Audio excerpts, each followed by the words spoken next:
There's an interesting dynamic that came up in this that maybe I'll give you the story, and Drew, you can maybe lead our audience into some tales of woe. So I have personally had the experience with nitroglycerin, but also other crazy things that I wanted to do, as a physician to help my patient, and I have encountered a roadblock, and it's a blameless, right? Roadblock may be for safety or for lack of knowledge about something, or it's a process issue or whatever it is, and it can come from every direction: nurses, pharmacists, respiratory therapists, other physicians, you name it. I think nurses sometimes, unfortunately, end up being easy targets, but it's because of the volume of interactions we have with them. So for any nurses out there, thank you for all you do. Nothing is directed at you, but we have these scenarios where, you want to give your high-dose nitroglycerin, and they're like, nope, not gonna do that. Mm-mm. I mean, George is having his pharmacist straight up pass out. Right. Over the amount of Some nitroglycerin. of the nitro went into her. Yeah, Right. Which I wonder if that's really a star claw. Like, are you generating business? Anyway, another topic. Oops, billable. But when those things happen, what do you see? And have you guys all had that? Like, am I the only one? Maybe I'm too crazy. Well, George, we'll start with you. I mean, how in that situation would you want to give 1 to 2 milligrams? Yeah. So, and it happens almost every time. I mean, it's gotten to the point now where the nurses and the pharmacists are now comfortable with it. And this was predominantly at my old institution. Now that I've been in Texas, because the literature is actually so prominent out there, my pharmacists don't even bat an eye anymore. They're like, so how many milligrams are you going to give? 1 or 2? And I'm like, I'm just going to give 2 this time, or I'm going to give 1 this time. But when this was first newly coming out, I mean, nobody was comfortable. They would just hand me the bottle and a syringe and a needle and say, all right, if you want to do it, you go ahead and do it. So I'm like, okay. So I think one of the most important things, and this is for everything that we do in medicine, is education is important. And I think when they understand why we're doing it, the pathophysiology for the disease, why this medication is going to work in this high dose, they oftentimes don't really question you after that. And it gives you a different perception in their eyes, as opposed to, oh, this cowboy is just going to come in here and just start throwing medications at people and killing people left and right. They're thinking, oh, okay, well, his approach actually makes a little bit of sense. Maybe this is something that's actually safe to do, and then they become more comfortable with it, which is exactly what happened with this pharmacist, is that she initially was like, absolutely not, 100% no, and then we did it, and then the patient got better, and then the patient was very quickly off of the non-invasive positive pressure ventilation. So a lot of times, a lot of this starts with education, as opposed to pulling the very frequent card that we love to pull, which is the I'm the physician card, therefore we shall do as I do. It really gives that kind of dictator role, which I hate, is that we are better than you, we know more than you, therefore you should listen to me and do as I do. And I just hate that. This is a team sport. Emergency medicine is a team sport. It's always been a team sport. And so I've never looked at my nurses in a negative way, like they don't know any better. I've never looked at my pharmacist like she doesn't know any better. Again, it's just here's my perspective, here's the education behind it, I'll show you the literature behind it. If I'm wrong, I'll show you, but trust me on this. This is something that I know, I've studied, and I can show you how this is going to work. I had to do this exact same thing just a few weeks ago on a patient that comes in, massive hemoptysis, working very hard to breathe. Saturations are in the 80s despite a lot of oxygen going into this patient. They're not a good non-invasive positive pressure candidate, because there's stuff coming up that we don't want to go back in this situation. But I had a couple things that were going for me as they come into resusc bay. I have 2 good IVs, right? EMS has one, my nurses immediately get another one. Very clear this patient needs to be intubated, but very clear that this is the true crash airway, right? There is no reserve. This patient is already hypoxic, and they're gonna go off that ledge as soon as we induce and paralyze.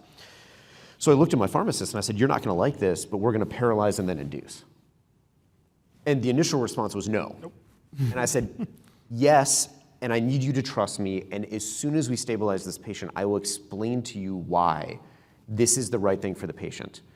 But we're gonna do it safely because I have 2 good IVs, so if we blow the first one, there's a backup plan, and now we are going to push rock, and we are going to flush the rock with etomidate, and then we will flush all of that with saline, and at the very moment all that is flushed, that tube is going to the throat because I have 0 time to wait for my induction agent to kick in and then the paralytic to kick in. We know that the time of onset for rocuronium is double that of etomidate, so if you flush your rocuronium with etomidate, it's all hitting at the same time, and your patient is out.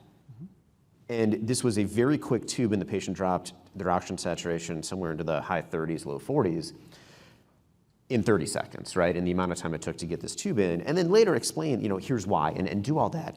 And now the pharmacist is on board, right? She's like, well, we can't do this with every intubation, and I don't want to do this with every intubation. But in these specific situations, I need you to come on this journey with me. And they were willing to, because I did exactly what you did, which is explain, I'm going to explain to you why, right? There's a method to my madness. I just don't have time now. I'm gonna have time in 20 minutes to tell you why. I think it always starts with education, right? We all work in the education field. We all know the power behind being able to explain to somebody the reasoning behind why you're doing it. I have, though, encountered a few times in the past when, despite education, I was still met with really hard resistance, like just straight up, no, we're not going to do that, you're wrong, no. And I would be curious to hear from you guys how you deal with that particular situation, because in the moment, the first time it happened to me, I was pretty flabbergasted. I was like, no, I just gave you all the reasoning. Don't you understand? No, we're still not going to do it. And in the moment, I had to realize, okay, well, my patient still needs my intervention. I now have an individual who is refusing, and that's their right, by the way. Anybody who does healthcare, you have a right to say, no, I'm not comfortable doing that. And I found myself having to then ask the question, well, okay, I respect that. Now, who will? Who is another person who might feel comfortable? And that got into some really interesting social dynamics in my department, because now I go to my charge nurse and I say, hey, floor nurse isn't comfortable doing this. Let me explain it all to you. Are you comfortable doing it? And I'm putting my charge nurse in a pretty sticky situation of, well, are they going to back up the bedside nurse's opinion and respect their rights, or are they now going to be able to make the opposite decision? And it got, like I said, it got really messy really quickly. So how do you guys approach the situation where, despite the education, you can't move forward? I think this is a good time for some audience participation, because we've got a lot of tenure out there that are going to give us some great answers. And I bet Chris would love to get us started. Yeah. Roadblocks. Let's hear your stories.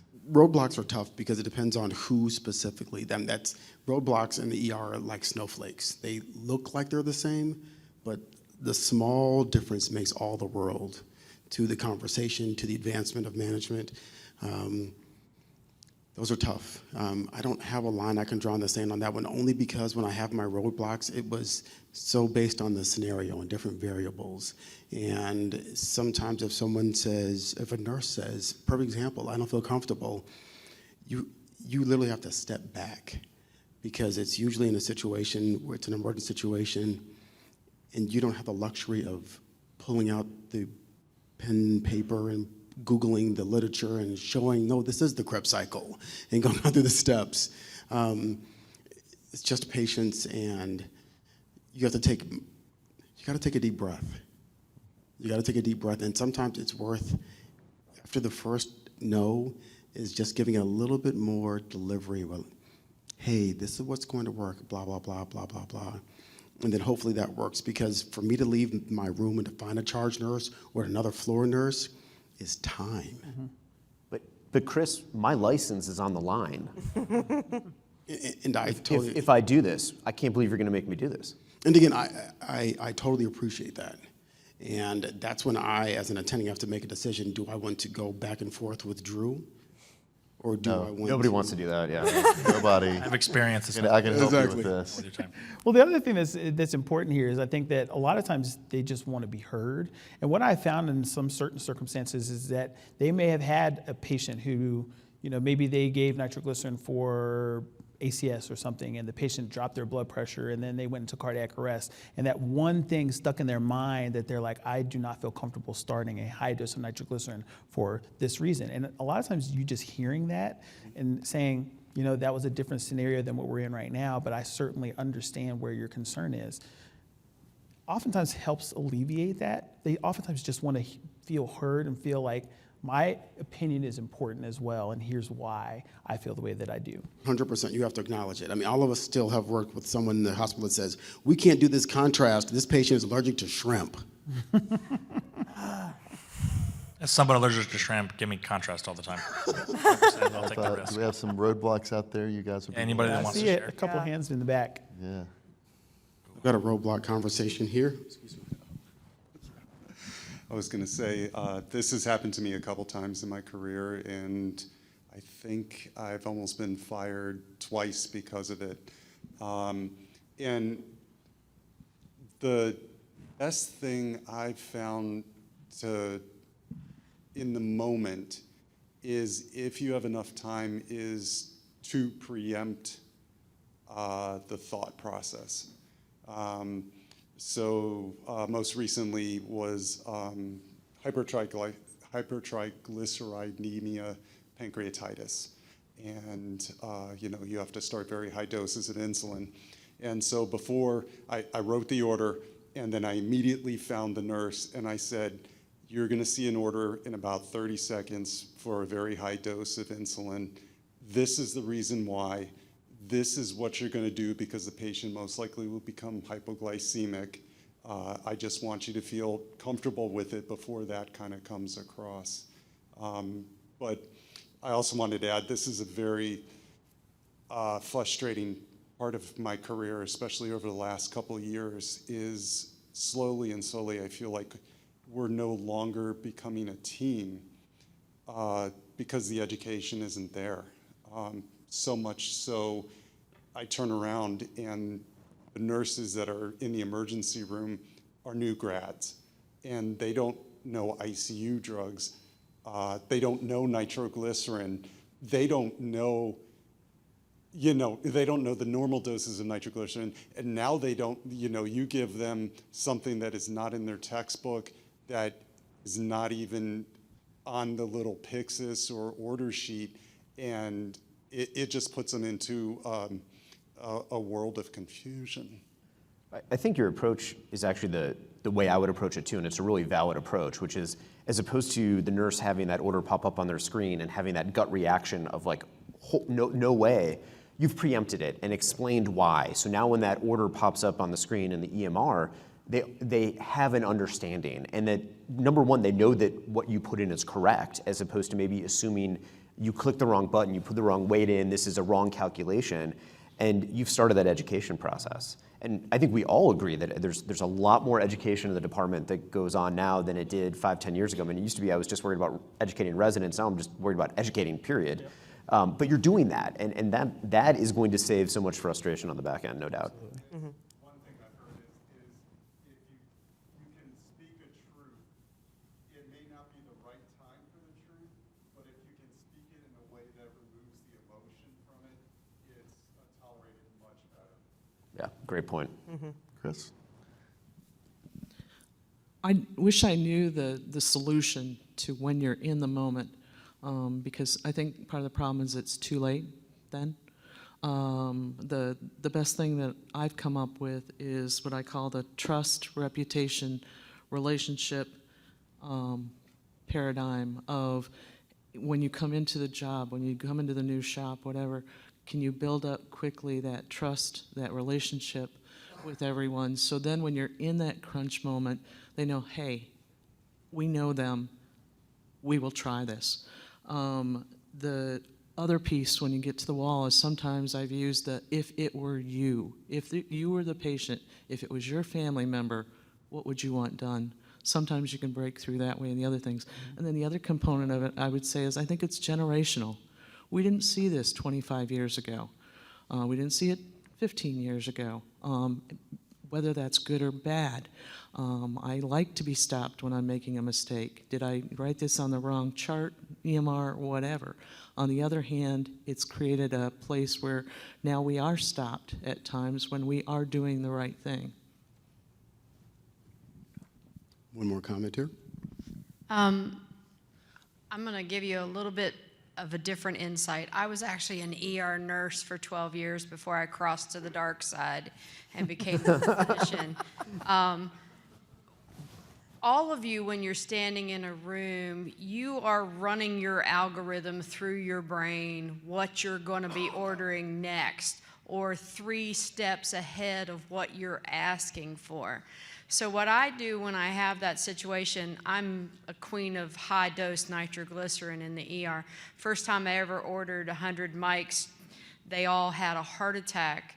But what I found was there's always a tech or somebody standing close by, and I will send them after the nurse that I know has the most experience and is comfortable with sometimes working outside the parameters of the usual. And I will get them in the room right off the bat. And then that way, when I start throwing out orders that makes all the travel nurses that I'm working with every day look at me like I'm insane, she or he will be the one who's like, oh yeah, she does this and it works. You know, that confidence in that person. And also, if I have a nurse, I don't know about you guys, but I come in every day and I've got different people that I've never worked with. I mean, we have that many travel nurses in our department. I don't know how good they are. They don't know how good I am or not. I've found that if they're not comfortable, I'm not going to have this conversation with my critical patients sitting here. I just tell them, okay, that's good. Hand me the stuff, I'll take care of it. And that's when I tell them, I was a nurse before I became a doctor, and then I just step into that role and deal with it and take care of the patient. And then after it's all over and done with, we have the educational conversation at the desk. And you will notice people will gravitate toward that desk when you're teaching them about nitroglycerin, or you're teaching them about how you want to do a rapid sequence, or the things that you're doing that they didn't understand in the room. I don't feel at the bedside is a time for me to have an educational powwow. I think that's when I just need people that trust me that I'm making the right decision. And if you don't trust me to do that, it's okay. Step back, hand me the stuff, I'll take care of it. I love that. So there's a lot of things to kind of unwind and unravel from here, which I think is very important. A lot of us here train in, are training residents at this current moment, and a question that frequently comes up is, so Dr. Willis, I'm trying to make a decision between going into academics or going into the community, and I think I want to go into the community because I'm not going to teach. And I'm like, why do you think that you're never going to teach again? This is one of the reasons why I have a residents as educators track within our curriculum for conference, is because you as physicians are always going to be teaching, whether it be EMS, whether it be your respiratory therapist, whether it be nurses, whether it be your techs. You are going to teach everything, even your patients. You know, I teach my patients all the time. Teaching is a necessary tool to be in the position that we're currently in. And I love that you have these teaching sessions with your nurses, and they obviously gravitate toward you. And one of the points that was made earlier is that, you know, I just moved to a new shop. That trust relationship is super important, and education is one way to help build that trust relationship with your nursing staff and your pharmacists and your techs, is by having these conversations. You know, we'll see an EKG, shows ST elevations, and we'll say, all right, this person's going to the cath lab. And I'll take the tech who got the EKG and say, you saved this person's life, and here's why, and show them the EKG and why it looks abnormal. And the next thing you know, they're like, hey, Dr. Willis, I have another one, another STEMI EKG. I caught it. And I'm like, good job, let's get him to the patient, let's get him upstairs. So teaching is a very valuable tool to build that trust relationship. I think one of the things that gives me some hope in this time of tumult, as we have so many young nurses and inexperience, is the thirst to get better and learn. So when we do those teaching sessions, the fact that there is that crowd, and they want to know. They don't know. And they oftentimes don't know what they don't know, which is a very dangerous place to be. But they're at least hungry to learn. Mm-hmm. And so we'll get back at some point to having an experienced nursing crew and respiratory therapist crew and pharmacist crew. We've just depleted the ranks. But I will say the people around me want to get better. So it gives me hope. Yeah, I have hope that we get those replenished ranks as well. Mm-hmm. So. Hey, I'm an emergency medicine doc at a small community hospital out in Cambridge, but I had been working in a small critical access hospital in western Colorado for a while, and I heard Dr. Levitan, the airway guru, speak at the Rocky Mountain Winter Conference, I think in like 2019 or 20 in Steamboat, Colorado. And he compared managing an airway to Alex Honnold climbing the Yosemite free soloing. And to extend that analogy, you might say there's a lot of ways to climb a mountain. And perhaps with the dawn of patient-centered care as opposed to physician-centered care, as we're acting like a team, we should be thinking about treating the patient and, in a way, treating the nurse or the tech. And so, given that there's a lot of ways to summit,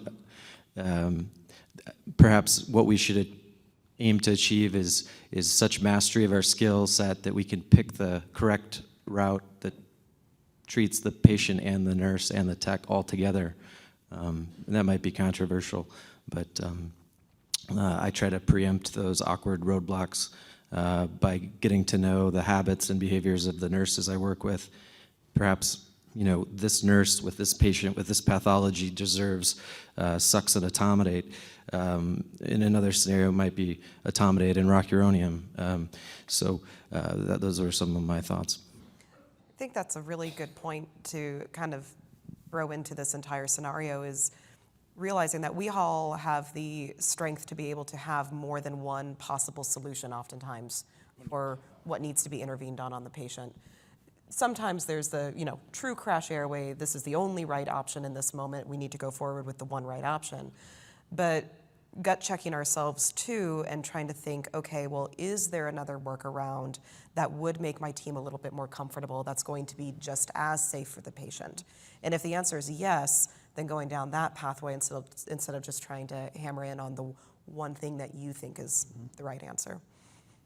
Absolutely.